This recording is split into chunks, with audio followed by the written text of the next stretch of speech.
మన ఈ ఈపీఎస్ 95లో మరి ఇంకొక వీడియో తయారు చేస్తున్నాను. నిన్న చిన్న షార్ట్ క్లిప్పింగ్ ఇచ్చినప్పుడు దాన్ని వీక్షించిన కొంతమంది ఏమంటే కొంచెం విపులంగా చెప్తే బాగుండేదని చెప్పేసి నన్ను అన్నారు.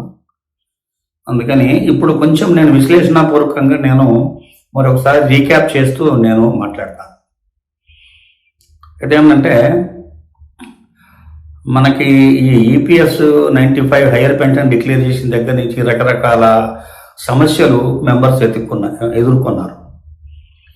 ఈపీఎస్ 95లో హయ్యర్ పెన్షన్కి ఎలిజిబిలిటీ ఉన్న వాళ్ళందరూ 1/9/2014 తర్వాత అప్లికేషన్ పెట్టారు. అప్లికేషన్ పెట్టిన తర్వాత ఎంప్లాయర్ వెరిఫికేషన్ చేసి మొత్తం దాఖలా చేసిన తర్వాత వాళ్ళ గుండె గుబేలు అన్నట్టుగా ఫలానా మీ ట్రస్ట్ రూల్లో ఇది కేవలము ట్రస్ట్లో ఉన్న వాళ్ళకి మాత్రమే ఇబ్బంది పడ్డ విషయం అనమాట. ఈ ట్రస్ట్ రూల్లో మీకు పెన్షను స్టాట్యూటరీ లిమిట్ కంటే ఎక్కువ కట్టే వసతి లేదు, ఆ ప్రొవిజన్ లేదు. కనుక మీ యొక్క అప్లికేషన్ తిరస్కరించబడిందని చెప్పేసి చాలా ట్రస్ట్లకు వాళ్ళ వాపసు పంపించారు. కానీ కొన్ని ట్రస్ట్లకు కన్సిడరేషన్ చేశారు. ఆ ట్రస్ట్ కన్సిడరేషన్ చేసిన వాటిలో వాళ్ళ రూల్ ఏముందా ఏంటి అనేది పరిశీలించినట్టయితే కొన్నిట్లో వేరే వాళ్ళకు ఉన్నట్టుగానే ఉంది, కానీ మరి ఏ కారణం చేత వాళ్ళకి ఇచ్చారనేది పిఎఫ్ డిపార్ట్మెంట్ విపులంగా మనకి చెప్పలేదు. అయితే రకరకాల వాళ్ళు దీన్ని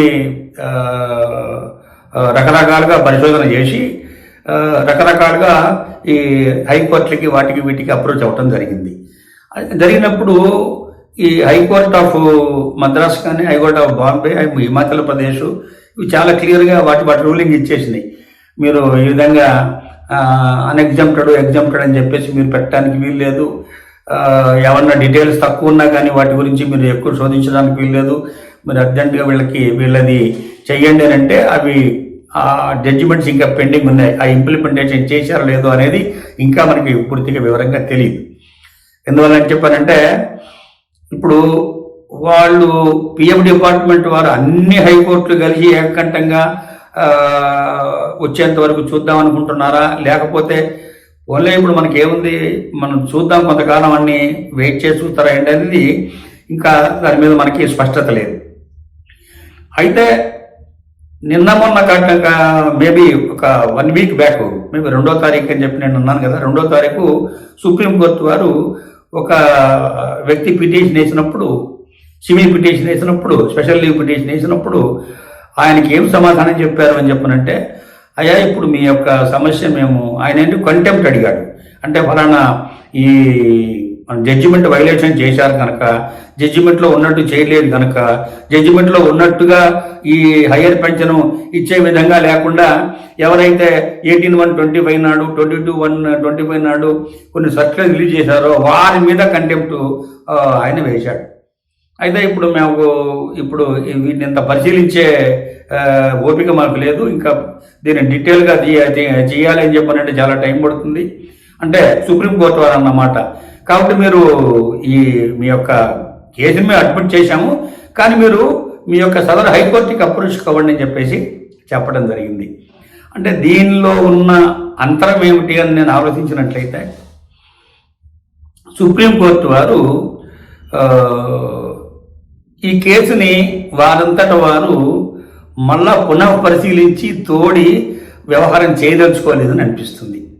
అంటే హైకోర్టులు అన్ని కలిగి ముక్తకంఠంగా ఏమన్నా డిసైడ్ చేస్తే అప్పుడు ఏమన్నా సుప్రీంకోర్టు కదులుతుందా లేదా అన్నది మనకి మళ్ళీ ప్రశ్నార్థకమే.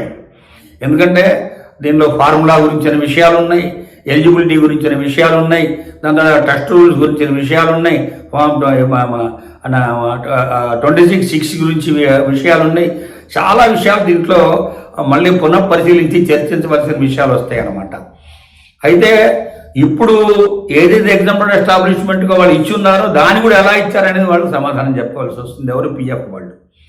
అయితే ఇది ఇంకా ఎంతకాలం జరుగుతుంది అనేది మనం తీసుకున్నట్లయితే దీనికి ఒక లిమిట్, ఒక పరిధి ఉండదు ఇప్పుడు ఎందుకంటే దాదాపు 5-6 కోర్టులు హైకోర్టులు ఆల్రెడీ చెప్పేసినాయి, మీరు చేసే తప్పు ఇలా చేయకూడదు, మీరు దీన్ని మార్చుకొని చెయ్యండి అని. మొన్న బాంబే హైకోర్టులో వాళ్ళు ఏమన్నారు, నిజంగా వివరాలు కూడాను పూర్తిగా ఎంప్లాయర్ సబ్మిట్ చేయలేకపోతే దాని గురించి పట్టించుకోవద్దు, నో ప్రాబ్లం, ఆల్రెడీ మీరు వివరాలు ఉంటాయి, దాన్ని బేస్ చేసుకుని మీరు ఈ పెన్షన్ డిసైడ్ చేయండి అని కూడాను అది కూడా చెప్పారు. అంటే ఏంటి, ఒకసారి అంటే వాళ్ళకి ఏం చులక పెట్టారంటే, మీకు యాన్యువల్ రిటర్న్ సబ్మిట్ చేయలేదా, మంత్లీ రిటర్న్ సబ్మిట్ చేయలేదా, కడుతున్నట్టు చలాలు లేదా, అన్నీ ఇచ్చినప్పుడు మీ డిపార్ట్మెంట్లో లేక ఎంప్లాయర్కి తీసుకొచ్చి ఇమ్మని చెప్పనంటే ఎంప్లాయర్కి కొంత పరిధి ఉన్నది, కొంతకాలం తర్వాత రికార్డు మెయింటైన్ చేసే అవసరం లేదు. ఆయన కనుక నాకు రికార్డు లేదు అని చెప్పనంటే దాన్ని పట్టుకొని ఎంప్లాయీకి మీరు నష్టం చేయడానికి వీల్లేదు, మీరు పునః పరిశీలించండి, ఇచ్చి వాళ్ళకి మీరు ఏమి న్యాయం చేయాలో చేయండి అన్నట్టుగా కూడా చెప్పిన విషయాలు ఉన్నాయి. కాబట్టి ఇంకా ఎన్ని విషయాలు దీనిలోంచి బయటికి రావాలో, ఎన్ని హైకోర్టులు ఇంకా దీని మీద మళ్ళా వాద్యం చెప్పాలనేది మనం వేచి చూడాలి. మా కోరమాండల్ ఇంటర్నేషనల్ వాళ్ళు కూడాను ఆల్రెడీ ఐపీ హైకోర్టులో కేసు చేసి ఉన్నారు. వాళ్ళది కూడా 100% వాళ్ళ ఫేవర్లోనే వాద్యం వస్తుంది. ఖచ్చితంగా మీ ఎగ్జామ్ ఎస్టాబ్లిష్మెంట్ కూడా ఇవ్వమని చెప్పేసి మరి దానికి పిఎఫ్ డిపార్ట్మెంట్ ఏం చెప్తారో చూసి వేచి చూడవలసిందనమాట. అంటే ఇప్పుడు మనము సుప్రీంకోర్టు మీద ఒకందుకు ఆధారపడాలి, ఒకందుకు ఆధారపడకూడదు అని నాకు అనిపిస్తోంది. ఎందుకు ఒకందుకు ఆధారపడాలి అని చెప్పనంటే వారు చేసిన 4/11/22 జడ్జిమెంట్ ఏది ఉందో అది సరిగ్గా ఇంప్లిమెంటేషన్ అవుతుందా లేదా అని వాళ్ళు షోమోటోగా కేసు తీసి పిఎఫ్ డిపార్ట్మెంట్ని అడిగి ఏం చేశారు మీరేం చెప్పి అడగటం అదొక విషయము.